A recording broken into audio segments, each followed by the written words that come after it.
Welcome to Everything Co-op, bringing you information on how cooperatives can help improve your quality of life. This show is being sponsored by the National Co-op Bank, NCB. The NCB is dedicated to strengthening communities nationwide for the delivery of banking and financial services for the nation's cooperatives, their members, and other socially responsible organizations. For more information on the power of community ownership, visit ncb.coop. That's ncb.coop. Now stay tuned for your host, Vernon Oakes.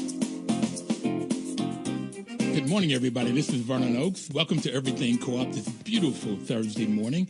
Looks like we'll get a little rain later today, but that is always good for the crops, if we don't get too much rain, that is. And, this whole year we're celebrating NCBA's 100th anniversary. They started in 1916, March of 1916. So it's a wonderful year to celebrate the National Co-op Business Association and everything that they have done for U.S. and for their members. Today, we're going to talk about farming, and we have Emily Best on the line with us. Good morning, Emily. Good morning. Thank you so much for having me. And what is the group that you work for? I got to get that name, that's pronunciation down. We're called the Tuscarora Organic Growers Cooperative. Tuscarora. Yes, you got it. Tuscarora, okay. Organic growers. Yes. And how did you guys get started? Well, the group started back in 1988 when 3 neighboring farmers realized that they could be more efficient and do better sales together than if they kept doing it separately. They were each going down to Washington, D.C. to sell their produce individually, and they realized that if they worked together, then they could minimize the trips to the city and offer their customers a wider range of produce. Working together, they can get more done. Exactly. I never knew the risk that farmers have until I started this show about 2.5 years ago. And we've had several farmers or groups representing farmers. Can you talk about some of that risk? You got it on the front end, you got it growing, you got it on the back end of it, selling it. Yeah, there's a lot of risk in farming. We can see some of that just this season. The weather has been very unpredictable this spring. We saw some really hot temperatures very early, and then it frosted after that. And that definitely affected some of the crops that the farmers had already put out, especially for some of the growers who do tree fruit. They've invested a lot of resources in starting their season, and when the weather is out of whack, they take a hit. Another risk is that, they plant the crop. They're trying to predict what their customers will want. And if the customers don't show up or they decide they want to go with another farmer's produce, then suddenly, the farmer is stuck with that produce and they might have to lower their price or drive farther to try and sell it. And so it's always a risk when you're trying to decide how much to plant and what you think you can sell. And that's not even getting into issues with diseases and pests and insects and that sort of thing. That's what I was thinking. You got risk on the front end. You've got to buy the right seeds and whatever you do to help it to grow. And then you've got to till the soil and make sure it's right based on the terrain. I grew up in Bluefield, West Virginia, and there was always hills, and you had to have the rows correct. And then you feed it, and then it will grow or it won't. And then if it grows, you've got to weed it, and you got worms, and you got rabbits and everything that will. Yep. You say groundhogs? Yeah. Okay. You got everything that wants to attack your fruit or your vegetables before you can get it to the plate. And then, so you have the issues on the front end, then you got the issues in the growing it, and then you have to be able to sell it with some of the things that you're talking about. So these 3 farmers got together and created a co-op because they figured they could do things better, either lower their costs, get more customers. Why do they band together? Yeah, I think lowering costs was a big part of it. Instead of each of them driving to the city to sell, they could just take 1 trip or 2 trips. And also each of them was growing, maybe they were each growing some tomatoes, but they each had their own expertise and preferences of what they wanted to grow. And so if you show up at a restaurant and you only have 3 items, you're only going to get so far with those customers. But if you show up and you have 12 items or 15, then you're much more likely to do regular sales with those customers. And so I think that was a big reason why they decided to form a cooperative and work together. Okay, you lower your costs, you can provide more variety of products. Yeah. Could you get a higher price? I think it's possible that you could. I think it just sort of depends, what the competition is like. I'm sure back in those days they were getting a great price because it was, sort of before the popularity of the farm-to-table movement. But I think also that it allowed them to focus more time on the actual farming and less on the marketing, which helped them increase their efficiency on their farms, too. Well, you mentioned something I want to come back to. You said farm to table, and you said it really quick, but I want to come back to that. But I hear you say more time farming and less time marketing or selling. Yeah. So, okay, 1988, they started. How many farmers are there now with 3 farmers? Now we've got about 35 active member growers, but our network broadens to about 50 when we include other neighboring farmers who maybe aren't members of the co-op, but who use our ability to market and to deliver the produce to sell their stuff too. So how many people work for the co-op? It's variable during the season, but I would say during peak season, about 15 to 18, maybe getting up to 20 in the busiest time of the year. And what about wintertime or non-busy time? Wintertime, it's maybe closer to 12 or so, and most people have reduced hours. Okay, so you got 12 to 20 people, maybe 8 to 20 people full-time equivalents or something. Mm-hmm. Yeah. So, but what you all do is the marketing side. You find customers and you negotiate pricing with them and delivery and. Mm-hmm. Yep. Over the years, we've built up a wide network of really great customers, restaurants, retailers, other farmers will sometimes buy our produce. And now there's new, box delivery services that will buy our stuff as well. And, we spend time, looking at food blogs and trying to find who's the trendy new restaurant opening to try and sell to them. And, pricing is based somewhat on, the competitive marketplace, but also with the input of the growers. Sometimes our growers tell us that the going price is too low, and so we respect their wishes and we keep the price where they need it to be. Okay, so let's go back to this farm to table. What is that? I think it encompasses a lot of things, but I think that in general, it's the idea that people know where their food is coming from and that there are the least amount of steps from the farm to their dinner table as possible. So not too many middlemen. They have a relationship with their farmers, and they are getting produce that's very, very fresh and flavorful. Yeah, I was waiting to get to that time frame from the farm to the table. The least number of middlemen means that there should be less time, so from picking it to eating it. Yeah. And so therefore you get nutritious foods or more nutrition in the foods. Yeah. Okay. 1988, 2016. So you guys have been around for 28 years. Mm-hmm. A long time. Do you know what the 3 farmers came together, reduce risk, increase marketability, share their products together, pool stuff together? Do you have any idea what they sold that first year? I found out that they sold about 1,500 cases of produce, and that was over a 5-month season. And what do you think they did last year or will do this year either? Yeah, last year we sold just about 126,000 cases of produce over 12 months. So now we do business through the whole year. 1,500 to 126,000. Yep, big change. That's a little over 1,000 times. Okay. Okay. Going from 3 farmers to 45-ish or so farmers. Exactly. And the number of cases of food, and from 5 months to 12 months. Mm-hmm. Do they grow in the wintertime? Some of our farmers do grow in the winter. They have what's called a high tunnel So it's a plastic sort of structure, like kind of a tent. Some of our farmers use heat to warm that space, and others just use passive solar heating. And most of what you can grow in there during the winter is greens like spinach, maybe some lettuce or kale, or mustard greens, that sort of thing.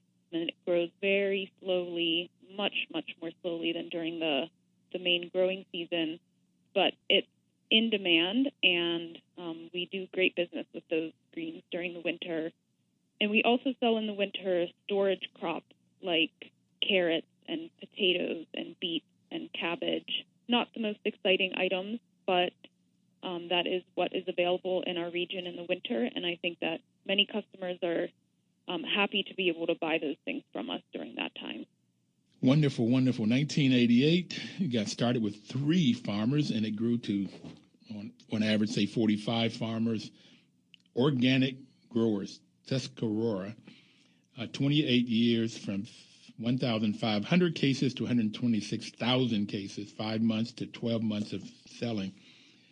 Sounds wonderful growth. We got to take our first break, and then we'll come back. But where is Tuscarora? You say Washington, D.C. is your marketplace. Yes. I know it's in Pennsylvania. Mm-hmm. Yeah, we are in south central Pennsylvania. We're not very close to any major city. We're about an hour and a half west of Harrisburg and about an hour and a half south of State College. And it's about 2.5 hours to get to Washington, D.C. 2.5 hours to get to your customers. So does that mean they pick the fruit and the vegetables in the morning and you have them on the table in the afternoon? Not quite that fast, okay. But almost. Well, we're going to take a break and come back and talk about how fast you do get produce to the table and the benefits of working together cooperatively. We'll be right back. Please don't touch that dial.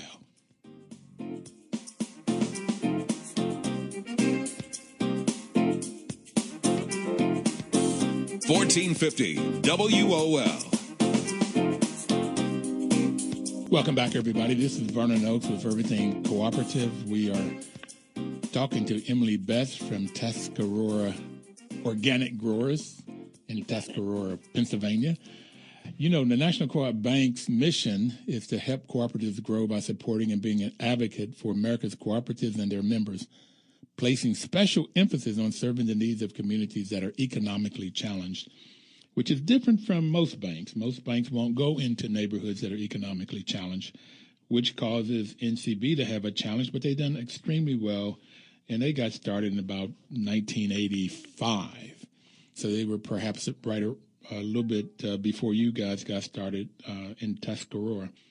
Mm-hmm. Okay, so you say, how long does it take to get from the farm, from the fields to the table in D.C., from Tuscarora, a 2.5-hour drive? Yeah, so we deliver twice a week to D.C. and Baltimore and the surrounding area. And so today's Thursday. We're working on completing our sales day, and pretty soon our growers will start bringing in their deliveries, and we'll check them in, check quality and all of that. And then throughout the afternoon and evening, we'll be working to get the orders ready. And then our drivers come in at about midnight, and they hop in the truck and start delivering around 3, 4 in the morning and deliver until about 10 in the morning and then start heading back. So it's a pretty quick turnaround, but it's not quite in the same day. So when does your grower start picking to deliver to you today? They might have started picking yesterday, depending on what the items were, and I know that some finish up their harvest on the morning of delivery. So if they started yesterday, Wednesday, they delivered to you on Thursday, you all check the quality, package it however you have to package it, and then get in a truck tonight around midnight. It's delivered on Friday. Mm-hmm. Yep. At best, a 2-day turnaround time, and then somebody will eat on Friday, Saturday, or Sunday. Yep, exactly. Or either go to a restaurant and eat or go to a grocery store. Do you sell to cooperative food stores? Yes, we sell to a few cooperatives in the D.C. area, as well as some smaller specialty retailers like the Mom's Organic Market. Many of their stores buy from us, and a few of other retailers in the region. So where's Mom's or the other retailers at? Mom's has multiple locations. They've got one in D.C. on New York Avenue. They're all over the place, outside of D.C., Virginia, and they just opened one in Baltimore, but they have some in Maryland as well. We work with the Yes Organic Market, and we also do some business with Whole Foods. Okay. And the sixth principle is cooperation among cooperatives. Mm-hmm. For anybody that haven't listened before, there are 7 principles that the modern cooperative sort of lives by, and the sixth one is cooperation among cooperatives. Do you have any food co-ops in the area? If somebody wanted to go buy your products, we got Moms and Yes and Whole Foods. Mm-hmm. Where else could they go? We do business with the Bethesda Co-op, the Glut Co-op, the Tacoma Park Co-op in the D.C. area, and then we also do some business with a cooperative in Pittsburgh, Pennsylvania. So the one I know about is the one in Tacoma Park. I don't know the one in Bethesda. I unfortunately don't know those co-ops either. Sorry to say. Okay. Yeah, I know them by their email addresses and phone numbers at this point. All right, so the growers, 45-ish or so, will pick on Wednesday, deliver to you on Thursday, mm-hmm. pick on Wednesday and or Thursday, deliver you today. You package them. So you have a warehouse and refrigeration? Yes, we have. We have a lot of cooler space, and we have multiple cooler spaces to keep all of the produce at its ideal temperature. And so we don't repack any produce. It comes in the boxes that it's then delivered into. We just will open the box, make sure it looks good, and then we just build pallets of the cases in the order of their deliveries, so that when the drivers get to DC, it's easy for them to take it off the truck and deliver it to each customer.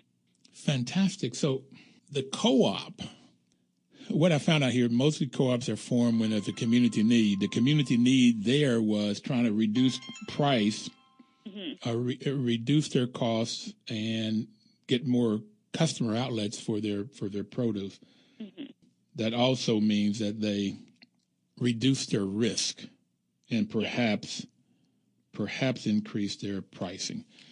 Mm-hmm. But they have, what you've said now, they've got people that are focused on the sale marketing side of their equation, mm-hmm. where you have, from what you've told me, anywhere from 8 full-time people to 20, depending on the season, that will cultivate customers for them and help this delivery process. So you've got the transportation down where the cost is a lot less than if 45 people were bringing their own individual trucks to D.C. You have a trucking system. How many truckers do you have? How many truck drivers will leave there tonight? Tonight we're probably going to send out, I'm just going to guess, mm-hmm. about 3 trucks. Okay. Yeah, 3, maybe a 4th, depending on how many customers we end up getting for this delivery run. I know that during the summer we'll send out 4 and sometimes even 5. This week we have 1 truck that's just going out to eastern Pennsylvania for a couple of larger deliveries, and then we'll have 2 to 3 going to the D.C. Baltimore area. Okay. So this sounds fascinating to me that the co-op ends up being, and I'm so glad you're on, Emily, so we can explain this side of this co-op. We found that this works with both farmers and artists. Oh. That artists now will come together. Somebody does pottery, somebody does painting, somebody does sculpture, somebody does, quilts, all kinds of different art, and they'll get their warehouse space mm-hmm. so they can come together. That each individual one could not afford the warehouse space.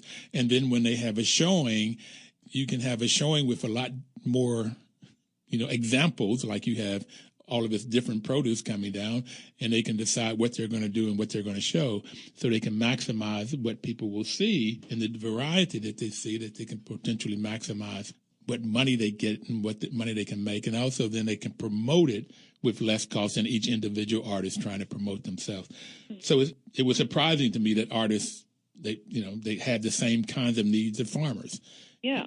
And there may be other groups of people that would have this need and then come together and work together. I want to get over to the governance of this co-op, your management. How does the governance work?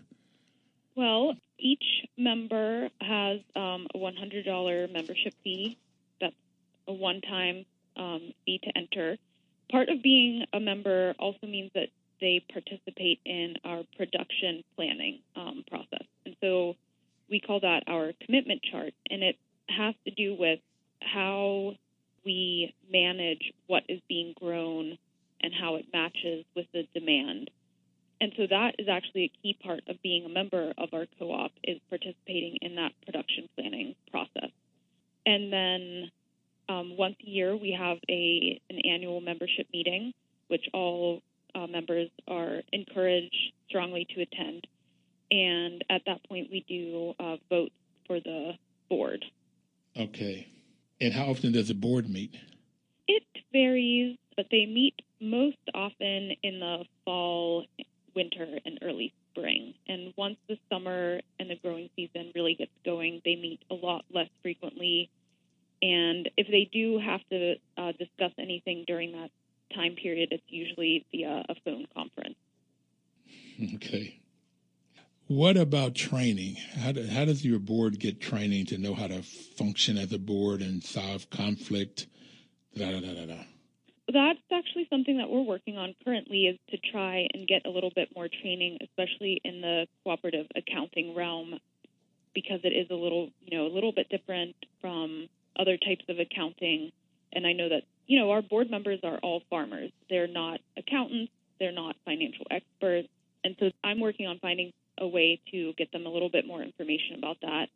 And in terms of other types of training, I think that our board president, Jim Crawford, who is one of the founding members, he works with the newer board members to try to, show them how the board should run and what's appropriate to try to manage and what, my job to manage. But it's definitely a learning experience for many people as they join the board. Yeah, well, I've found I do housing I manage housing co-ops in apartment buildings and condos, but I love co-ops, and this training part is particularly ongoing as you get new board members. But we're ready to take our second break, and we're going to come back and talk some more about governance and training and the cooperative principles and how they work within your farmers marketing co-op. But we'll be right back. Please don't touch that dial. We're going to get the weather and the news and traffic, and then we'll be right back.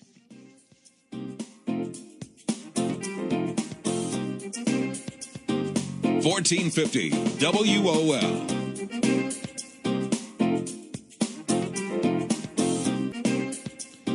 Welcome back, everybody. This is Vernon Oaks, Everything Cooperative. We're talking with Emily Best, who's the general manager of Tuscarora Organic Food Growers. Okay. Emily, we were talking about, education, but let me just quickly give, if there's somebody new out there that does not know what a cooperative is, it's any business. Any business you think of can be a cooperative. There's basically four main forms of cooperatives. The first one, if it's owned and controlled by the workers or employees, it's called a worker cooperative.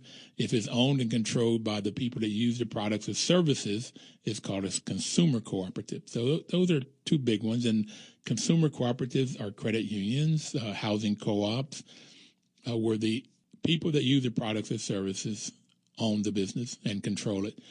Any business could be a worker cooperative if the employees own and control that business. And then you have what we're talking about now is a marketing co-op, where people come together, farmers, artists we've talked about, and they figure out that they working together, they can have more markets to place their products.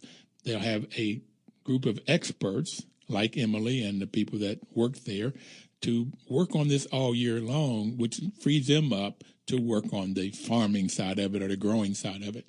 And then there's the other side of this is in the producer side, producer co-ops, where they will buy the products that they need to farm, whether that's seed or gasoline or equipment, whatever they might need, they can purchase together and figure out how they will use those things. And by buying in bulk, they normally get a better product for a lower price.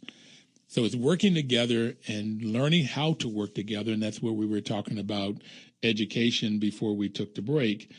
So you said you're going to try to do more education, and this was perhaps the second reason I fell in love with co-ops is because the fifth principle, education, training, and information, and that you get everyday people to learn how to run a business, whether it's the accounting side of it or management side of it or whatever side of it, they have to learn how to manage a business. And I would think farmers already know how to manage at least their farm, but they may not know accounting and some other managerial kinds of things. So they have to learn these things. So I heard you say you want to do more training. What do you have planned? I'm starting to work with the Keystone Development Center here in Pennsylvania. They do a lot of work supporting cooperatives, and so we're working together to find a short training course or some sort of PowerPoint or something like that to better educate our board members on cooperative accounting principles. And any of our members could attend that if they're interested, but the board members definitely need that sort of information. And we also do education and training for our growers. Twice a year in the late winter, early spring, we have crop improvement meetings where we discuss issues that they're facing on their farms, whether it's pest control, disease control, nutrition, different types of methods, weed control, and we share, best practices and help some of the newer growers maybe learn something they didn't know before, and just help everybody to improve what's happening on their farm.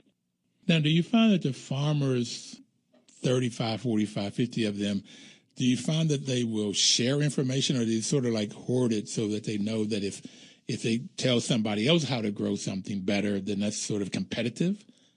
No, I haven't found that at all. I've found that they are very eager to share because they know that the success of the co-op is on everybody, that if you share best practice and it helps your neighbor do something better, then there's more of that product to sell.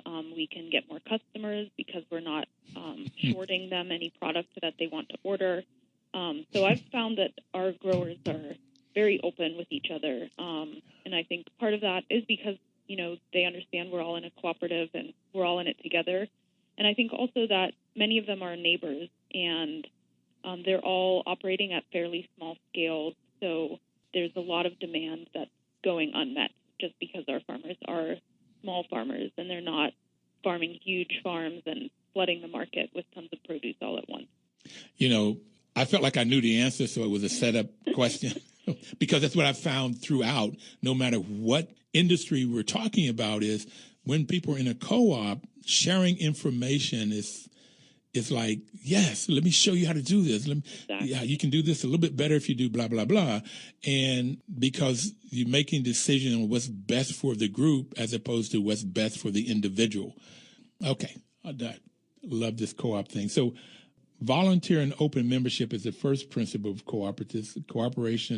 Cooperatives are volunteer organizations. It doesn't make any difference what the gender, social, racial, political, or religious affiliation one has. It's what's best for the group. Mm-hmm. And so this cooperative thing transcends all of that stuff. And then, you've already mentioned, the second principle is democratic member control. Mm-hmm. And that's one member, one vote. Mm-hmm. Is that you put in $100, you're one member? Yep. No matter how big your farm is or how small your farm is or how much money you have or don't have. Exactly. So that you have total control by their members. Mm-hmm. Yeah, and I do just want to mention that our co-op is, I think it's a very diverse co-op. About half of our membership are Amish farmers. And so, I think that right there it's a very cross-cultural experience for me, working with the Amish farmers and just learning from them and seeing how they farm and how they adapt, without having electricity and that sort of thing. And then of our farmers who aren't Amish, we have older farmers who've been in business for 40-plus years, and we have young farmers who are in their first 5 or 10 years. We have farms that are run by women, which I think is really awesome. We have, different sexualities in our group. I think it's really great because it does show that everybody can come together, even if there are differences within communities where people otherwise would not be communicating or have any reason to do business together. But because of the co-op, they do come together and work together and are successful together. Do you have any African Americans or Latinos? We have one family who is Latino, unfortunately have no African American farmers in our group. Part of that is based on our location. It's not a very diverse area, fortunately. But, I mean, we are, of course, open to anybody who wants to join the co-op. Okay. Amish and anybody sexual orientation, that seems interesting that they work together. Exactly. Yeah. Neat. Old and young. Yep. Okay.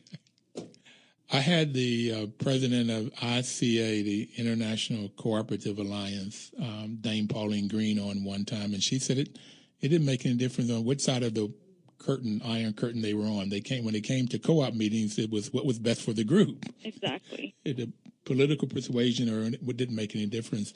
Mm-hmm. And the third one is member economic participation. So you've already mentioned that if to join, you have to pay $100. So it's a very, very small membership entry fee. Mm-hmm. What about the other side of it? If the co-op makes money, do they have dividends or give money back to the farmers? Yes, we do. The way that things work when we sell the produce, so the co-op doesn't purchase the produce outright from the growers. We sell it for them, and then the co-op itself does take a certain percentage off the selling price to do the logistics and pay for the marketing and, to pay for the employees. And if there's any profit after that, then it does go back to the farmers. Okay, so I've got a bushel of carrots to sell you, and I'm in the group. So we decide what we're going to sell that for.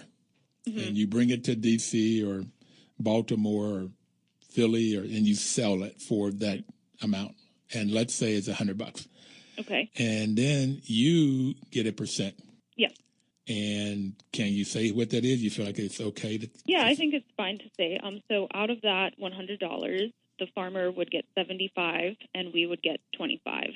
And of course, that $25 is going to pay for the gas to get the truck going, and pay for the truck driver, and pay for the dock workers, to check in the produce, and pay for someone to call the customers and sell it. So I know that when you go to a farmer's market, the farmer gets 100% of that price, but the farmer is also the one who's doing the marketing and the trucking and all of the work to get it to market. So I think that it's a pretty fair trade-off, although, it is always a discussion, how much does the so-called middleman make? But I always like to remind people that in the co-op, any profits after the cost of doing business go back to the farmer. Okay. I got a bushel or basket of carrots. We have decided it's going to cost $100 for that bushel. I deliver it down to your place. You on tonight will package it and you will send it out, and you collect $100. Do you get that? Yes. Do you make it? Is it COD or is it on credit? Yeah, it depends on the customer. Some customers, especially when they're first starting out, are COD. Many more, have a week or two to pay. So you do the collection too? Mm-hmm, yes. Okay, so you get the $100 in, either right there on the spot, or they paid in advance, or within a week or two you get your money. Mm-hmm. So you got your $100 in, you take out $25, and you send the farmer $75. Yep. Yeah, the farmers receive checks from us every week, and it tallies up everything that we sold of their product over a certain period of time, and then they'll receive that check once a week. So for my bushel of carrots or basket or however I send it to you, I get $75 for it. You keep $25. You get paid. The other 8 to 20 people get paid. Mm-hmm. And I assume that's the dock workers. You either have bought trucks or you have leased trucks. You got to pay for that and gas and everything to get it down here. Mm-hmm. Then you've got to have some kind of system to then build out the customer that receive it, the restaurant or the grocery store. You get the money back. I assume if somebody doesn't pay you, you have to pay the lawyers to go after them or whatever. Hopefully you don't have much of that. Okay. We haven't ever gotten to that point. Oh, wonderful. Because that's in my property management business. I have a lot of that. Tenants sometimes don't pay. Okay, so this is what happens at $25. And let's say all of that for this year, it came to on average $20. So you have $5 per bushel left over, and now you give that back to the farmers. So how is that divvied out?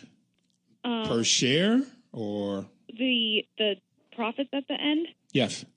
Yeah. It has to do with shares because some of the farmers have contributed more over the years than others. And it's actually an issue that I'm still learning, to be frank about it. The profit sharing, I only saw it happening this year within my first month or so of being hired. And so I was still a little bit confused over how exactly they were allocating the funds. And so it's something I'm definitely learning more about. But I know that it does have to do with, frequently it seems as though the farmers who've been in the co-op longer have invested more. And so we're slowly working to pay off. We'll come back and talk about that and the other principles. We're taking our last break. We only have 15 more minutes to go. It goes by quick. We'll be right back. Please don't touch the dial. 1450 WOL. Information is power. Information is power. This is why the WOL is such a great partner for us to have this show, because the National Co-op Bank is wanting you to get the information about cooperatives so that perhaps you or two of your friends or somewhere between 3 and 5 people come together. They pool their money, they pool their talents and other resources, and they work together for the betterment of the group. And by working together, often the co-ops last a lot longer. They don't fail because there's this training, which is the 5th principle. So we've talked about volunteer and open membership, democratic member control, and member economic participation is what we were talking about with Emily before we took the break. Emily, I only have one suggestion for what I've heard from most people is the more a person uses the co-op, particularly a food co-op, if it's a consumer co-op, the more the consumer uses that co-op, the bigger percentage of the dividend they get back, or the surplus. And it would seem like it would be some combination about how much somebody has inputted in over the years and how much they've used the co-op this past year. That would be fun figuring out. That would be, I'm sure it could be some lively discussions around it. Yes. Okay. Yes, definitely.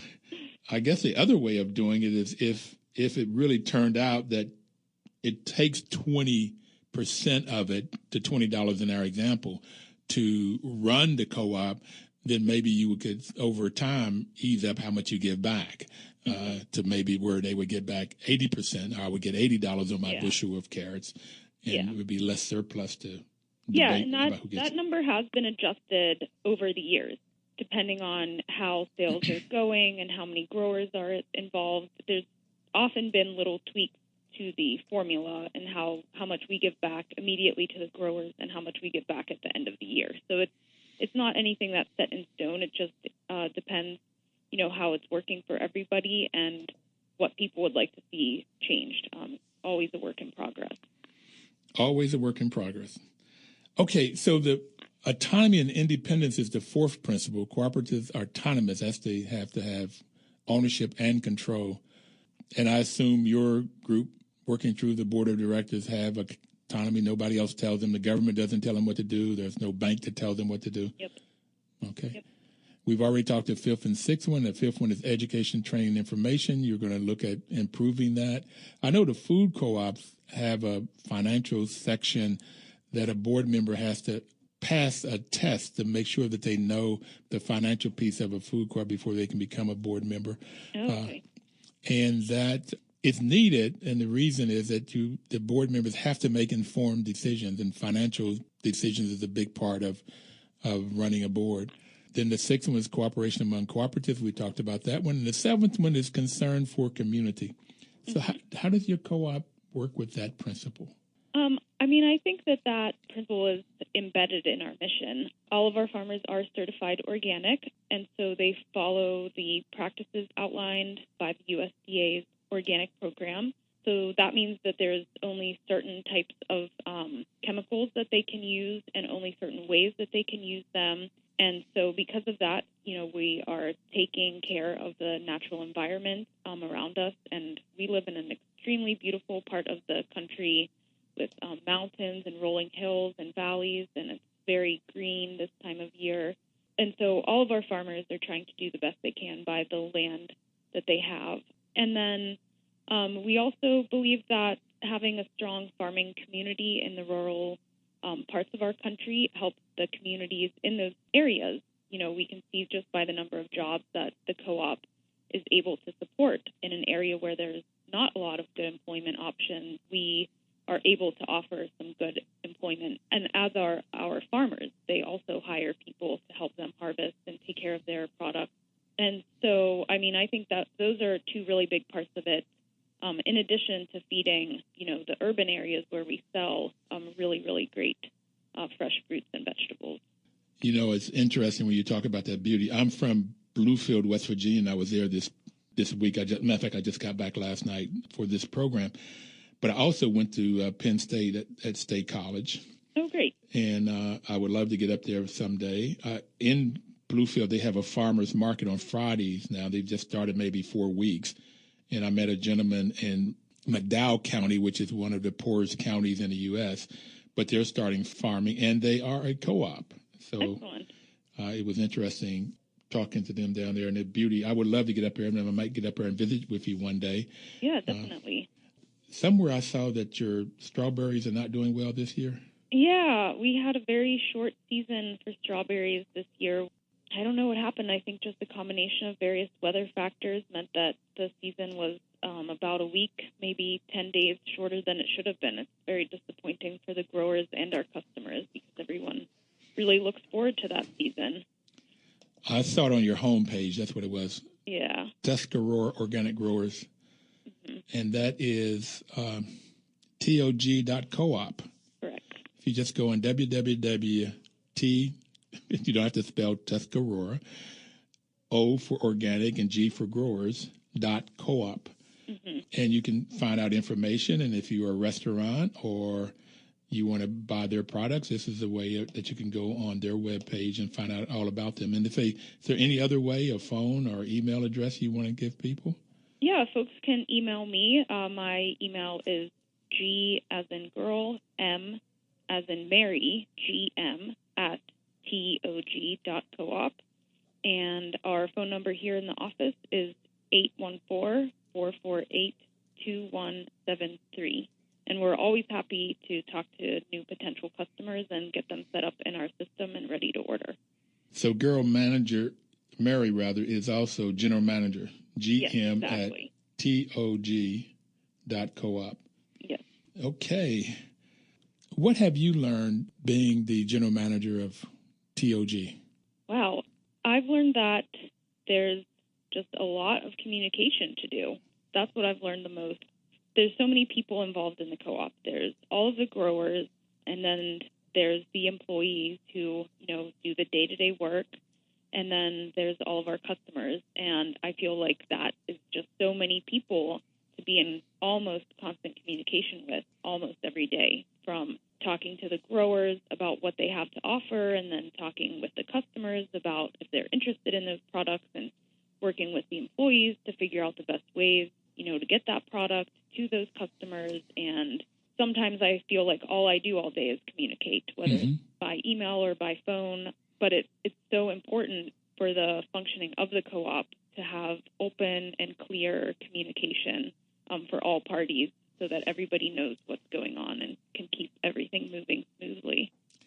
Well, you're sounding like that you're talking about part of the values. Cooperative members believe in ethical values of honesty, openness, that's that communication, social responsibility, and caring for others. They're based on the values of self-help, self-responsibility, democracy, equality, equity, and solidarity. But that openness and transparency, that's making sure that everybody knows what's going on, is vital for any business, but particularly for a cooperative. Yeah, definitely. Do you like what you do? Oh, yeah. Yeah, I love it. I really love I was working at farmers markets and on one of our member farms prior to coming to the co-op, and I think that there's just something really wonderful about being able to grow really beautiful vegetables and then sell them to people who are excited and happy to be able to buy them from a local farmer in their region. And, I think it's a really great position to have, and to be able to help the farmers sell more and continue their livelihoods makes me feel really great. I have never had anybody on the program that doesn't like what they're doing. That's great. Yeah, that's awesome to hear. And it's awesome because you get to help people. Mm-hmm. Yep.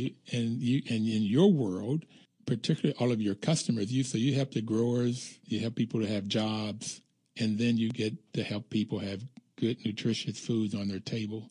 Mm-hmm. So yeah, it is awesome.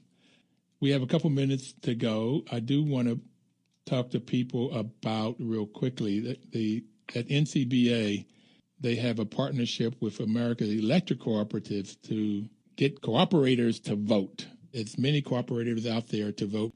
Cooperatives are democratically controlled organizations, but we really want people to choose, now it's Hillary or the Donald, and it's like whoever you are for, get out and vote. Mm-hmm. And so you can go to www.vote.coop and get information about this, but it was sort of helping everybody to push cooperators to get out and vote. One day I'm expecting that both Republican and Democratic Party will be looking for and catering to the cooperative vote, and then we can also get them to help us to create co-ops and create laws for co-ops. 1 minute. Do you have a last word? The last word would be go out and look for our produce in Washington, D.C. and Maryland, Baltimore, and Virginia. We're out there at a lot of really amazing restaurants in the district and at local grocery stores, and you'll be surprised to find what we have to offer and how great our produce is. Emily, thank you. Emily Best with the best produce. Thanks a lot, dear. Thank you very much. And we'll see everybody else next Thursday, and please work cooperatively.